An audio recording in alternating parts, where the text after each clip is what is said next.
최태원 재상고의 노소영도 맞불, 대법원 예상 쟁점은? 최태원 SK그룹 회장이 노소영 아트센터 나비 관장과의 재산분할 파기환송심 판결에 재상고하면서 노 관장 측 대응에도 관심이 쏠려요. 최 회장 측이 재상고한 만큼 부대상고 등 대응에 나설 수 있다는 법조계 관측이 나와요.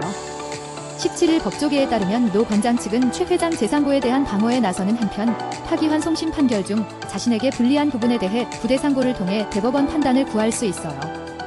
부대상고는 한쪽 당사자가 상고하면 상대방도 원심 판결 중 자신에게 불리한 부분을 함께 다툴 수 있는 제도요.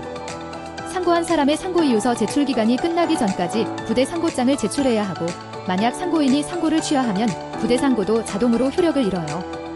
한이훈 상속 전문 변호사는 노 관장 측이 부대상고를 하더라도 법적으로 크게 다툴 쟁점은 없지만 전략적으로 고려할 수 있다며 최 회장이 재상고한 상황에서 아무런 대응 없이 방어적으로만 접근한다는 인상을 피하려는 것이라고 말했어요. 재상고심에서는 재산분할 비율과 재산가치 산정 방식 등이 주요 쟁점이 될 전망이에요. 앞서 파기환송심 재판부는 대법원 판결 취지에 따라 최 회장의 SK 주식을 재산분할 대상에 포함해 분할액을 9,440억 원으로 정했어요.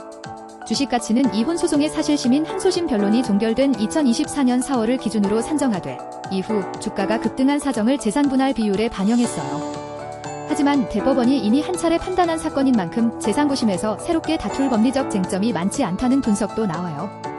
이에 따라 대법원이 본안 심리 없이 심리불속행으로 재상고를 기각해 4개월 안에 결론을 낼 가능성도 거론돼요. 심리불속행이란 대법원이 원심 판단에 중대한 법리 오해나 쟁점이 없다고 보고 상고를 기각하는 제도요. 상고 기록을 받은 날부터 4개월이 지나면 심리불속행 제도를 적용할 수 없어요. 한가사 전문 변호사는 대법원이 이미 한 차례 판단에 파기환송된 사건을 다시 본안 심리할 경우 같은 사안을 거듭 심리한다는 인상을 줄 수 있다며 최 회장 측의 재상고도 판결 결과를 뒤집기 위한 목적이라고 보기는 어렵다고 말했어요. 반면 사안이 예외적인 만큼 재상고심에서 다툴 여지가 있다고 판단해 심리가 길어질 수 있다는 의견도 있어요. 특히 파기환송심이 주가가 큰 폭으로 상승한 부분이 재산분할 비율에 반영된 점이 쟁점이 될 것으로 법조계는 보고 있어요.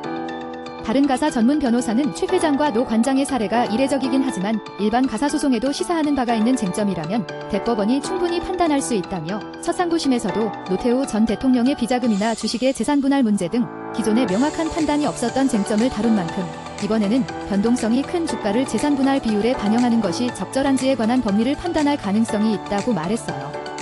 이어 재산분할금 지급 방식 등이 재상고 배경으로 거론되지만 이는 직접적인 심리 대상은 아니다고 설명했어요. 대법원이 본격적으로 심리에 들어갈 경우 첫 상고심과 마찬가지로 결론까지 1년 이상 걸릴 수 있다는 전망이 나와요.